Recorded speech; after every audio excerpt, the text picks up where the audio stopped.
Good morning, Ridgeside K9 NorCal. Let's talk about bicycle work as part of the training progression.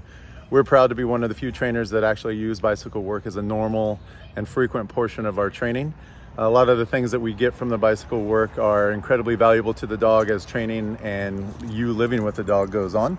One of the big things that we get out of the bicycle work is environmental confidence and neutrality. And a bike ride, we typically ride somewhere around a mile at a really low speed, so the dogs are able to see traffic, cars, pedestrians, trash trucks, leaf blowers, all those kind of things in a pretty short amount of time, but while their feet and minds are busy moving.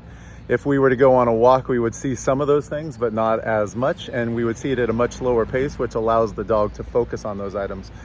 On the bicycle ride, you'll see that we're able to move about town in a very busy area, and the dogs are focusing on the actual bicycle, us, and less on the items around them. And in a short amount of time, with several bike rides, the dogs actually start to completely ignore those things that are happening around them. They don't pay attention to the traffic. They don't pay attention to the pedestrians, the trash truck, the leaf blowers. All that stuff starts to fade away. Some things to keep in mind when you start to work with your bike or your dog on a bike is keep your dog on the right side so your dog's out of traffic. Try and ride only when it's cool. If it gets too hot outside, the pavement gets much hotter than the ambient temperature, and it becomes dangerous for the dog and hard on their paws. So we don't ever ride when it's hot. And then ride in a quiet area first. Get acclimated to riding with your dog.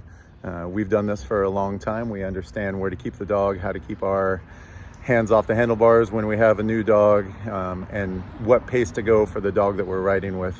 A Frenchie and a Border Collie obviously go at different paces, and you have to keep in mind the kind of dog that you're working with.